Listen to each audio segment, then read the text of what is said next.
বলবে নফসি নফসি, বাবার কথা ছেলে বলবে না, ছেলের কথা বাবা বলবে না। ইব্রাহিম নবী বলবে নফসি নফসি, ছেলে ইসমাইল নবী তিনিও বলবে নফসি নফসি। লাগাইরি, অন্য নবীর কাছে যাও, অন্য নবীর কাছে যাও, লাস্তুলাহা লাস্তুলাহা লাস্তুলাহা, আমরা পারবো না, আমরা পারবো না। শেষবেশ আমার দয়াল নবীর দরবারে পাঠাবে। আমার নূরের নবী ডাক দিবেন আর বলবেন, উম্মতেরা রে, এদিক ওদিক দৌড়াইও না, সবাই। আল্লাহ পাক ডাক দিবেন, হাবিব আপনি মাথা মুবারক উঁচা করুন, ইশফা তুশাফা, আপনি সুপারিশ করুন, কি বলবেন, কি চাচ্ছেন। আপনি আর মাথা মুবারক নিচু করে থাকবেন না, আপনি মাথা মুবারক উঁচা করেন, আপনি যা বলবেন, যা চাবেন আমি আল্লাহ তাই করে দিব। আমার মাদ্রাসায় ছাত্ররা পাঠাইয়া দেন, টাকা পয়সা না থাকলে ফ্রি খাওয়াইয়া দিই, মনে আমারে কইেন, তবুও দুশ্মনের মাদ্রাসায় দিবেন না। যারা আমার নবীকে অসম্মান করে ওই জায়গায় ছেলে ফেলে পড়ানো যাবে, যে জন্য পড়াবেন সেই কাজ হবে না। কারণ এখন ৭৩ ফেরকার জামানা, ঠিক কিনা? আপনি কেমনে চিনবেন সাধারণ মানুষ? আল্লাহর কথা বললে, নবীর কথা বললে, মসজিদের কথা বললে আপনি দান সাদকা করেন, তাই না? আপনি টাকা দিতে আছেন, কষ্টের টাকা দিতে আছেন, ঠিক কিনা কোন? আপনার মন ভালো লাগে দিচ্ছেন আল্লাহ রসুলের মহাব্বতে, মনটা আপনার সরল। কিন্তু এমন সরল মনের উপর ধোকা দিয়া আমার নূরের নবীর বিরুদ্ধে কথা কয়। কোন নবী, কোন নবী? হাসুরের ময়দান যখন কায়েম হয়ে যাবে, হায় হায়, হাসুরের ময়দানে সবাই সবাই বলতে থাকবে নফসি নফসি নফসি নফসি। আদম নবী বলবে নফসি নফসি, ওনার ছেলে শীষ নবী উনিও বলবে নফসি নফসি, বাবার কথা ছেলে বলবে না, ছেলের কথা বাবা বলবে না। ইব্রাহিম নবী বলবে নফসি নফসি, ছেলে ইসমাইল নবী তিনিও বলবে নফসি নফসি। ছেলে বাপের কথা বলবে না, বাবা ছেলের কথা বলবে না। হারুন আলাইহিস সালাম বলবে নফসি নফসি নফসি নফসি, ভাই মুসা আলাইহিস সালাম বলবে নফসি নফসি, ভাই ভাইয়ের কথা বলবে না। সমস্ত নবীরা যখন নফসি নফসি নফসি নফসি বলবে, শুধুমাত্র হাসরের ময়দানে একজন ডাকবে, উম্মতি উম্মতি, তিনি আমার আপনার নবী। বলেন ইয়া রাসূলুল্লাহ। ওই নবী আপনাকে ডাকতে থাকবে হাসরের ময়দানে। কিতাবুস শাফাআতের মধ্যে আছে, উম্মতেরা দল বেঁধে বাঁচার জন্য নবীদের কাছে যাবে। নবীদের কাছে গেলে নবীরা বলবে ইজহাবু ইলা গায়রি, ইজহাবু ইলা গায়রি, অন্য নবীর কাছে যাও, অন্য নবীর কাছে যাও। লাস্তুলাহা লাস্তুলাহা লাস্তুলাহা, আমরা পারবো না, আমরা পারবো না। শেষবেশ আমার দয়াল নবীর দরবারে পাঠাবে। আমার নূরের নবী ডাক দিবেন আর বলবেন, উম্মতেরা রে, এদিক ওদিক দৌড়াইও না। সবাই যখন বলবে আমি পারবো না, আরবিতে লাস্তুলাহা লাস্তুলাহা, ওই সময় নূরের নবী বলবেন আনা লাহা আনা লাহা আনা লাহা। বড় করে কোন আল্লাহু আকবার, আল্লাহু আকবার। ইয়া রাসূলুল্লাহ ইয়া রাসূলুল্লাহ ইয়া রাসূলুল্লাহ ইয়া রাসূলুল্লাহ। আমার নূরের নবী ডাক দিবেন আর বলবেন, আয় আয় আদরের উম্মত, কোন দিকে দৌড়াস না, আয় আমার বুকে আয়, আমি তোরে পার করে আল্লাহর জান্নাতে দিয়ে আসছি। ওই নবীর বিরুদ্ধে তুই আজকে রাখাল বললি, ওই নবীকে ছোট করলি, ওই নবীর মহব্বতের কথা বললে তুই খারাপ মনে করলি। হ্যাঁ, একটু চিন্তা করলি না তোরে কে বাঁচাবে? আল্লাহ বলেন হাসরের ময়দান এমন হবে, ইয়াউমা ইয়াফিরুল মারউ মিন আখিহি ওয়া উম্মিহি ওয়া আবিহি ওয়া সাহিবাতিহি ওয়া বানিহি।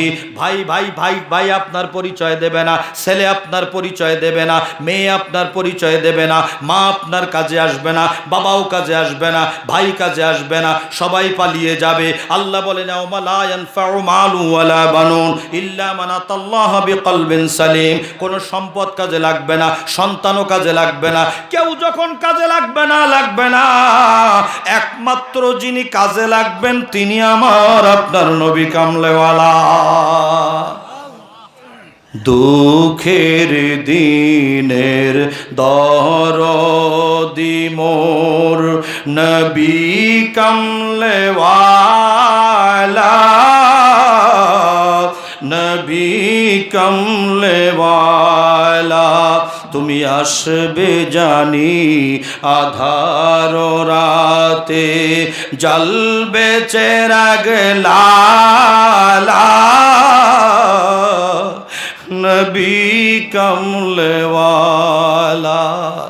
কবিরা কত সুন্দর করে বলে দিয়েছেন, আমার দয়াল নবী বিপদের কাণ্ডারি, যেই সময় আমাদের উপায় থাকবে না, কেউ কাছে আসবে না বিপদের সময়। আমার আল্লাহ বলেন কোরআন শরীফের মধ্যে রয়েছে, লাকাদ জাআকুম রাসূলুম মিন আনফুসিকুম আজিজুন আলাইহি মা আনিতুম হারিসুন আলাইকুম বিল মুমিনিনা রাউফুর রহিম। তোমার কষ্ট যাত না, বলেন তোমার কষ্ট যাত না যিনি সইতে পারে না, ওই নবীজির মোহাব্বতে মিলাদ পড়িও। মন যদি দিতে হয় নবীকে দিও, বলো ভালো যদি বাসতে হয় নবীকে বাসো। সাখারাতের বিছানাতে কি যে যন্ত্রণা, সাত সাগরের পানি দিলেও তৃষ্ণা মিটে না। আরে কাউসারের মালিক যিনি, কাউসারের মালিক যিনি, তাহাকে চিনো। মন যদি ইয়ো, বলো ভালো যদি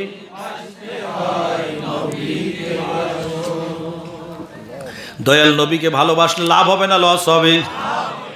যে সময় ছেলে কিছু করতে পারবে না, মেয়ে কিছু করতে পারবে না, টাকায় কিছু করতে পারবে না, সম্পদে কিছু করতে পারবে না, ক্ষমতায় কিছু করতে পারবে না, মাও কিছু করতে পারবে না, বাবাও কিছু করতে পারবে না, ওই সময় রহমতের নবী এরকম হাঁটু মোবারক হাসরের ময়দানে বসাইয়া দিয়া এইভাবে আসল ধরে আমার নবী ডাকবেন আর বলেন, উম্মত আয় আয় আয়, আমি নবীর আসলে চলে আয়, তোদেরকে বাঁচাবার জন্য আমি নবী ব্যস্ত হয়ে গেছি। আল্লাহর আদালতে আমার নবী কি করবেন? আরশে আজিমের নিচে সিজদায় পড়ে থাকবেন।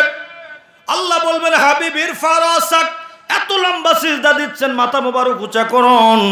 আমার নবী বলবেন, আল্লাহ আমি মাথা উঁচা করে কি করব?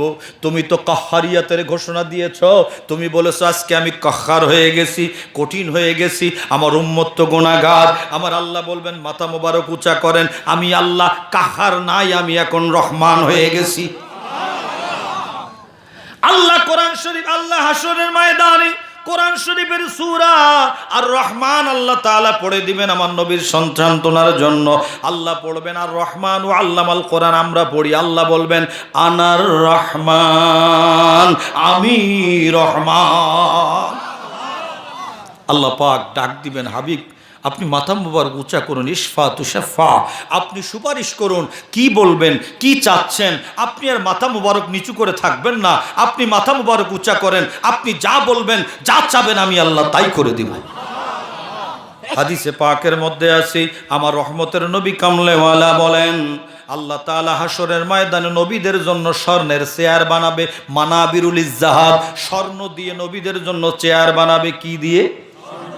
গোল্ড, স্বর্ণ, স্বর্ণের চেয়ার আল্লাহ বানাবেন। আল্লাহ বলবেন, নবীরা বসে যাও তোমাদের চেয়ারে। সমস্ত নবীরা, আমার নবী বলেন, আজলিসুন আলাইহা, সমস্ত নবীরা চেয়ারের মধ্যে বসে যাবে। নূরের নবী বলেন, ওয়ায়াবকা মেম্বারি, ওয়ায়াবকা মেম্বারি, আমি আমার মেম্বারে বসবো না, আমার মেম্বারটা খালি থাকবে। আল্লাহ বলেন, হাবিব আপনি কেন বসেন না? আমার রহমতের নবী সে সময় বলবেন, আয় রব আইনা উম্মতি, আইনা উম্মতি, আইনা উম্মতি, আইনা উম্মতি। আয় আল্লাহ আমার আদরের উম্মত কই, আমার উম্মত কই? আমার আজকে স্বর্ণের চেয়ার লাগবে না, আমি আমার পাগল উম্মতগুলো বাঁচাইয়া তোমার জান্নাতে পৌঁছে দিব। বন্ধুরা, আমার নবীকে চেনার আগে কেমন নবী উম্মতের জন্য দেওয়ানা। ওই মেরাজের রাতে আল্লাহ তাআলা হাবিবকে সালাম দিয়েছিলেন, সালাম দিয়েছিলেন, সালাম দিয়েছিলেন।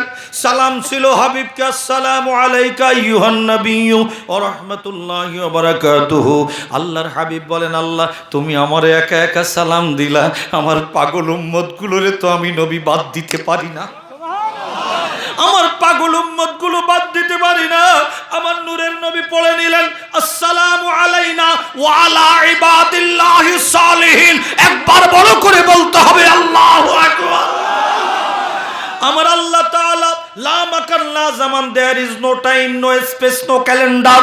এমন এক জায়গায় আমার নবীকে আমার আল্লাহ নবীকে নিয়েছেন, হাবিবকে নিয়েছেন, যেই জায়গায় আমার আল্লাহর হাবিব আর কেউ নাই, কেউ নাই, কেউ নাই। সেখানে যে আমার নবী বলে আমার উম্মত। আমার নবী যখন দুনিয়া থেকে পর্দা নেবে, জিব্রাইল আসছে, ইয়া রাসূলুল্লাহ, আল্লাহ তাআলা আপনাকে যাওয়ার জন্য বলেছেন, কি করবেন? আমার নবী বলেন আল্লাহকে বলো জিব্রাইল আমার উম্মতের কি হবে, আমার উম্মতের কি হবে, আমার উম্মতের দায়িত্ব কে নেবে? আল্লাহ বলেন জিব্রাইল আমার হাবিবকে বলো আমার হাবিবের আদরের উম্মতের দায়িত্ব আমি আল্লাহ নিয়ে নিলাম। তাফসীরের কিতাবের মধ্যে আছে হযরত ইব্রাহিম আলাইহিস সালাম আল্লাহ রাব্বুল আলামিনকে বলেছিলেন, আল্লাহ আমি ইব্রাহিম নবী আমার উম্মতকে দুইটা ভাগে ভাগ করলাম, এক ভাগ বদকার, এক ভাগ নেককার। বদকার গুলো তোমারে দিয়ে দিলাম আল্লাহ, ঝামেলায় যাইতে পারবো না, নেককার গুলো আমি নিয়ে নিলাম। আর আমার নূরের নবী বলেন আল্লাহ আমার উম্মতকে দুই ভাগে ভাগ করলাম, এক ভাগ আমি তোমার জন্য রেখেছি, এক ভাগ আমার জন্য রেখেছি। এক ভাগ তোমার জন্য দিলাম যেগুলো ভালো নেককার তোমারে দিয়ে দিলাম, আর বদকার গুনাহগার গুলো আমি আমার বুকে উঠাইয়া নিলাম, কারণ আমি শাফিউল মুজনিবিন, আমি পাপীদের সুপারিশকারী, আমি সুপারিশ করে তাদেরকে জান্নাতে দিব। জোরে কোন আল্লাহু আকবার। সেই নবীকে আজকে আমার নূরের নবীর প্রেম কেমন জিনিস একটু শোনেন একটা হাদিস। আল্লাহর হাবিবকে এক ইহুদি ছেলে, নওজওয়ান 18 বছর বয়সের ইহুদি ছেলে, ওই ছেলেটা আমার নবীকে ভালোবাসতো। কোথাও গেলে আমার নবীর জুতা মুবারক বগলে করে নিয়ে যাইতো, বুকে করে নিয়ে যাইতো, কিন্তু বাবার ডরে ইসলাম গ্রহণ করতে পারে নাই, বাবার ডরে। আল্লাহর হাবিব কয়েকদিন হয়ে গেল ছেলেটা আর আসে না, এখনো ঈমান আনে নাই, কিন্তু ছেলেটা আসে না, ছেলেটা আসে না। আমার দয়াল নবী খবর নিলেন, দেখেন ছেলেটা তো অসুস্থ, বেশি অসুস্থ, ইন্তেকাল করবে, এরকম একটা মৃত্যুর সাথে পাঞ্জা লড়তেছে। এই অবস্থার মধ্যেই ওই ছেলেটা আর আসতে পারে না। আমার দয়াল নবী বলেন আমাকে দেখতে আসে, মায়া করে আমার কাছে আসে, চলো না সাহাবায়ে কেরাম ছেলেটার একটু দেখে আসি। আমার দয়াল নবী তার বাড়ি গেলেন, তার বাবা কঠোর অবস্থানে আছে, কিন্তু আমার রহমতের নবী তার বাড়ি যাওয়ার সাথে সাথে লোকটার অন্তরের মধ্যে দয়া আসলো। মুসলমানদের নবী এত উদার, এত ভালোবাসার, এত ভালো যে আজকে আমার মতো ব্যক্তির বাড়িতে আমার ছেলেকে দেখার জন্য আসছে। ওই ছেলে বিছানায় শুয়ে শুয়ে অসুস্থতা নিয়ে কাঁদতেছে, দয়াল তার চক্ষু দিয়ে ঝরঝর করে পানি ঝরে। আমার দয়াল নবী চুপ করে দাঁড়িয়ে আছেন। ছেলেটা এখনো কালেমা পড়তে পারে নাই বাবার ডরে। ওই বাবা ছেলের চেহারা কান্না দেখে বলে, বাবারে তোর মৃত্যুর সময় তোর নবীকে তুই ভালোবাসিস, আমি আর বাধা দিব না, তুই এখন কালেমা পড়ে নে। মহব্বতে বলেন আল্লাহ আকবার। এখন কালেমা পড়ে নে, এখন কালেমা পড়, তোর নবীকে তুই এত ভালোবাসিস, আমি আর বাধা দিব না, দিব না। আমার নূরের নবীর কাছে ইসলাম ধর্ম গ্রহণ করে ইমানের কালেমা পড়ে শেষ নিঃশ্বাস ত্যাগ করলো। লোকটা তো নামাজ পড়ার টাইম পায় নাই, লোকটা রোজা করার টাইম পায় নাই, কিছু করার টাইম পায় নাই, কিন্তু আমার দয়াল নবীর হাতে ইমানের কালেমা পড়ে দুনিয়া থেকে বিদায় নিল। আমার আল্লাহ ওই ছেলেটারে তো জান্নাতের মেহমান বানাইয়া দিলেন। আমার নূরের নবীর প্রেমে এজন্য বাবারা মনে রাখবেন, কবরে যাওয়ার পরে নামাজের প্রশ্ন হবে না, রোজার প্রশ্ন হবে না, হজের প্রশ্ন হবে না, যাকাতের প্রশ্ন হবে না, কোনো দাড়ি টুপির প্রশ্ন হবে না, প্রশ্ন হবে একটা, এই নবীকে চিনো? সুবহানাল্লাহ। এখন বলবেন আমি তাহলে নামাজ রোজা ছেড়ে দেব? না না না, আমার নবীকে ভালোবাসলে কেউ বেনামাজি হইতে পারে না। কথা বলেন, কথা বলেন। আমার দয়াল নবীকে মহব্বত করলে কেউ নামাজ ছাড়তে পারে না, নবীকে মহব্বত করলে কেউ মা বাপকে কষ্ট দিতে পারে না, নবীকে মহব্বত করলে কেউ দাড়ি কাটতে পারে না, নবীকে মহব্বত করলে কেউ কাউরে ফাঁকি দিতে পারে না, নবীকে মহব্বত করলে কেউ আইল ঠেলতে পারে না, নবীকে মহব্বত করলে ওই ব্যক্তি শরীয়তের বাইরে যেতে পারে না, ঠিক কিনা? সেজন্য আজকে আপনাদেরকে কি দিয়ে বলবো, আফসোস লাগে, দুঃখ লাগে, যেই নবী আমার জন্য আপনার জন্য এমন দেওয়ানা। মা আমিনা রেওয়ায়েত করতেছেন, মা আমিনা বলেন, আমার রেহেম থেকে যখন রহমতের নবী দুনিয়ায় শুভাগমন করলেন, করার সাথে সাথে দুনিয়াতে এসে তিনি সেজদায় পড়ে গেলেন।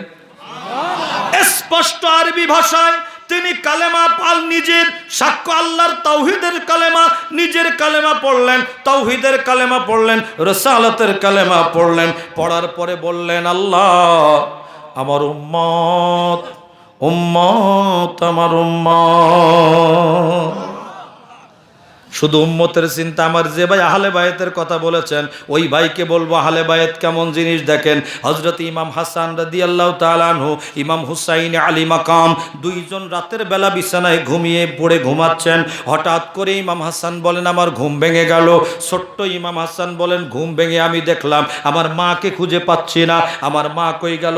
আমার মা খাতুনে জান্নাত, মা ফাতেমাতুজ জাহরা, আমার মা খাতুনে জান্নাতকে পাচ্ছি না। হঠাৎ করে আমি খুঁজে খুঁজে খুঁজে খুঁজে দেখি আমার মা আমার মাথার পাশ থেকে একটু দূরে নামাজের বিছানায় সিজদার মধ্যে পড়ে রাতের গভীরে কান্দে। আমি শুনতে পেলাম আমার মা আস্তে আস্তে বলে, আল্লাহ রাতটাকে একটু বড় করে দাও, রাতটাকে একটু বড় করে দাও, রাতটাকে একটু বড় করে দাও। আল্লাহ তাআলার কাছে ফরিয়াদ করতে লাগলেন নামাজের বিছানায়। আমি ইমাম হাসান মনে মনে চিন্তা করলাম, রাতটা আমার মা বড় করে কি করবে, মনে হয় আমাদের জন্য দোয়া করবে। কিন্তু শুনলাম না, আমার মা কাঁদতেছেন আর বলতেছেন, আল্লাহ তুমি যদি রাতটা একটু বড় করে দাও, যেই সময়টুকু আমি ফাতেমার দোয়ার কারণে বড় করবে, ওই টাইমটুকুতে আমার আব্বা জানের উম্মতের জীবনের গুনাহ আমি ফাতেমা মাফ চাবো। ও বন্ধুরা আমার, খাতুনে জান্নাত কেমন, আমার নবী কেমন, নবীর আওলাদ কেমন একটু শোনেন। হযরতে খাতুনে জান্নাত মাত্র 22 বছর বয়সে দুনিয়া থেকে বিদায় নিয়েছিলেন। রেওয়ায়েতে কম বেশি আছে, কিন্তু মশহুর হলো 22 বছরে যখন বিদায় নেবেন। ওই সময় কি করলেন, মাওলা আলী শেরে খোদা ঘরে আসলেন। ঘরে এসে দেখলেন মা ফাতেমা এক হাত দিয়ে তিনি রুটি বানাচ্ছেন, আর এক হাত দিয়ে ইমাম হাসান হুসাইনের জামা পরিষ্কার করতেছেন। আল্লাহু আকবার বলেন। জামা পরিষ্কার করতেছেন, দুই রকম কাজ এক দুই হাত দিয়ে করতেছেন। মাওলা আলী শেরে খোদা এসে বলে, ও আমার ফাতেমা, তুমি তো দুইটা কাজ একসাথে করতে দেখি নাই কোনোদিন, এভাবে করো কেন? তখন মা ফাতেমা বললেন, ও আমার মাথার তাজ।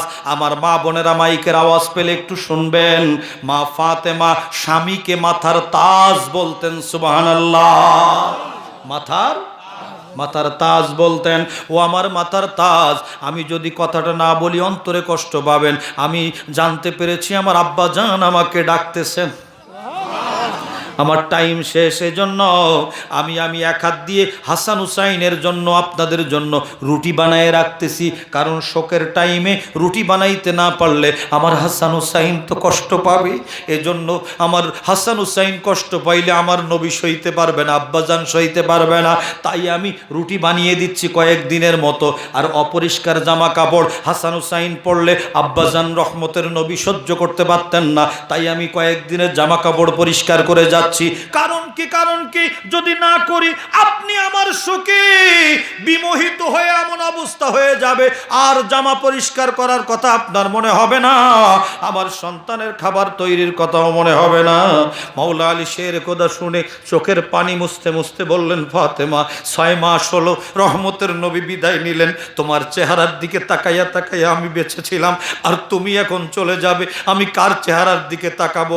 আমার রহমতের নবীর কামকায়া মায়ের নবী কামলেওয়ালার কলিজার টুকরা মা ফাতেমা বললেন, স্বামী গমন খারাপ করবেন না, আমার আব্বাজান আমাকে আগেই নিয়ে যাওয়ার কথা বলে দিয়েছেন। আরো জোরে কোন, আরো বড় করে কোন সুবহানাল্লাহ। তবে একটা কাজ করবেন, ওই যে আলমিরার উপরে একটা রেশমি কাপড়ের মধ্যে একটা জিনিস রাখা আছে, আমার কাফনের মধ্যে ওইটা একটু দিয়ে দিবেন। কি আছে ওখানে? এতদিন বলি নাই, আজকে বলি, ও আমার স্বামী, ও আমার মাথার তাজ। এতদিন বলি নাই, আজকে বলি, শোনেন। ওই জায়গার মধ্যে আমার রেশমি কাপড়ের মধ্যে, রেশমি কাপড়ে লেখা একটা সনদ আছে, একটা সার্টিফিকেট আছে। বলে কিসের সনদ? কয় আমার বিয়ের সময় আল্লাহর কাছ থেকে একটা সনদ নিয়েছিলাম। আল্লাহর কুদরতি হাতে লেখা সনদ, আল্লাহর কুদরতের লেখা। সুবহানাল্লাহ কোন। ও ফাতেমা, তুমি এতদিন বলো নাই, কি খবর বলো, কি রেখেছো সেখানে? বলে আমার আল্লাহ তাআলা বললেন আমার আব্বাজানকে, হাবিব আপনার মেয়েকে আমি আল্লাহ পছন্দ করেছি মাওলা আলীর সাথে বিয়ে দেওয়ার জন্য। আপনি একটু মেয়েকে জিজ্ঞাসা করেন রাজি কিনা। আমাকে আমার আব্বা জিজ্ঞাসা করলেন, আমার আল্লাহর সিদ্ধান্ত ফাতেমা আলীর সাথে তোমার বিয়ে হবে, মাওলা আলীর সাথে, তুমি রাজি কিনা? আমি সুযোগ পেয়ে বলেছিলাম আব্বাজান আব্বাজান আব্বাজান আমি রাজি হব, আমি মাওলা আলীর সাথে বিয়েতে আল্লাহ বলেছেন রাজি হব, তবে একটা শর্ত আছে, আমি মাওলা আলীকে বিয়ে করলে আমার আল্লাহ যদি আমার আব্বাজানের উম্মতের গুনাহগুলো মাফ করে দেয়। জোরে কোন আল্লাহু আকবার। আমার আব্বাজানের গুনাহ যদি উম্মতের গুনাহ মাফ হয়ে যায়, আব্বাজানের উম্মতকে মাফ করে দেয়, আল্লাহ বললেন তুমি যদি মাওলা আলীর সাথে বিয়ে করো তাহলে আমি কথা দিলাম আমি আল্লাহ তোমার আব্বাজানের উম্মতের গুনাহগুলো মাফ করে দিব। জোরে কোন সুবহানাল্লাহ।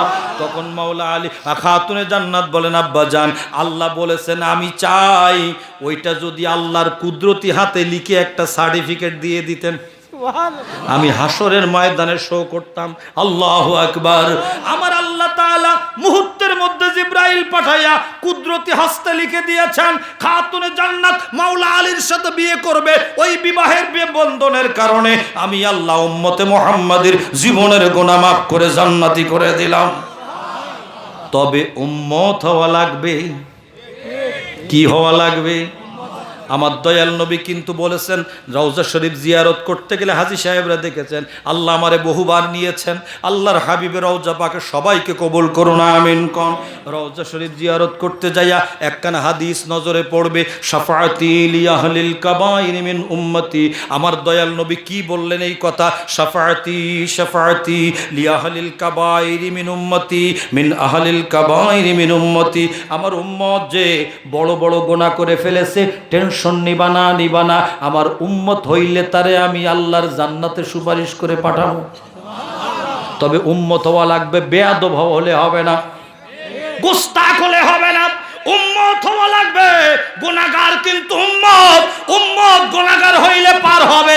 লম্বা আমল আছে কিন্তু বেয়াদবি করেছে, উম্মত হইতে পারো নাই, ওই ব্যক্তি পার হতে পারবে না। ও আমার বন্ধুরা, আমার বাবারা, আহলে বাইতের কথা বলে এক ভাই প্রশ্ন করলেন, ইমাম হাসান হুসাইনের কথা বলে প্রশ্ন করলেন, এজন্য আখিরি বেলায় আমি ওনাদের কথা একটু নিয়ে এসে আপনার ফিনিশিং টানার চেষ্টা করছি। আমার দয়াল নবী বলেন, ক্বালা রাসূলুল্লাহ সাল্লাল্লাহু তাআলা আলাইহি ওয়াসাল্লাম আনা শাজারাতুন ওয়া ফাতিমাতু হামলুহা ওয়া আলিয়্যু লিকাহুহা ওয়াল হাসান ওয়াল হুসাইনু সামারাতুহা ওয়াল মুহিব্বুনা আহলাল বাইতি ওয়ারাকুহা ওয়া ইয়াদখুলুনাল জান্নাতা হাক্কান হাক্কা। একবার বড় করে কোন আল্লাহু আকবার। নবীর আওলাদ যেন, নবীর আওলাদ যেন নূহ নবীর কিস্তি, ও কিস্তি ধরিবে যে জন হইবে বেহেশতি। আমার নবী বলেন, আমি উদাহরণ দিয়েছেন আমার নবী, আমি একটা গাছ, আনা শাজারাতুন, আমার নবী বলেন আমি একটা গাছ, ও ফাতেমাতু হামলুহা, আমি রসুল নামক গাছের ডাল হইল আমার ফাতেমা, ও আলিয়্যু লিকাহুহা, আর আমার আলী হইল ওই গাছের ডাল থেকে যে ফুলের কলি বের হয়েছে ওই ফুলের কলি আমার আলী, ওয়াল হাসান ওয়াল হুসাইনু সামারাতুহা, আমি নবী নামক গাছের ফল হলো আমার হাসান হুসাইন, ওয়াল মুহিব্বুনা আহলাল বাইতি ওয়ারাকুহা, আর যারা আমাদের আমি রসুল, আমার ফাতেমা, আমার আলী, আমার হাসান হুসাইনকে যারা মহব্বত করবে আমি রসুল বলে দিলাম তারা আমি নবী নামক গাছের পাতা। বড় করে বলেন না সুবহানাল্লাহ। ইয়াদখুলুনাল জান্নাতা হাক্কান হাক্কা, আর তারা অবশ্যই আল্লাহর জান্নাতে যাবে যাবে যাবে। অতএব আপনাদেরকে অনুরোধ করব, একটা পার হয়ে গেছে, আমাকে আর কষ্ট আজকে আমাকে আর বলবেন না, অনুরোধ করবেন না। আমি জানি আপনারা যেভাবে বসেছিলেন আস্তে আস্তে অনেকে বসে একটা গোলাপ ফুলের মতো সুন্দর দেখা যাচ্ছে, ঠিক কিনা? এখন আপনারা রাত গভীর হলে আমাকেও ফিরতে হবে, আমাকে একটু আগে দিলে আরও একটু বেশি সময় কথা বলতে পারতাম। আমি টার্গেট নিয়েছিলাম 2 ঘন্টার, 2 ঘন্টা হয়ে যাচ্ছে। অতএব আপনাদেরকে আমি অনুরোধ করব, আর আজকে আর কথা হবে না, ইনশাল্লাহ আগামীতে আল্লাহ চাইলে কথা হবে। তবে অনুরোধ করে যাই আমরা যেন বেয়াদব না হই, ঠিক কিনা? রহমতের নবীর প্রেমে আমরা দেওয়ানা, আশেক হতে হবে, কথা বলেন ঠিক কিনা? অতএব আর দেরি না করে আগেই আমার মোনাজাতের আগে একটু দয়াল নবীকে সালাম দেই। ইয়া নবী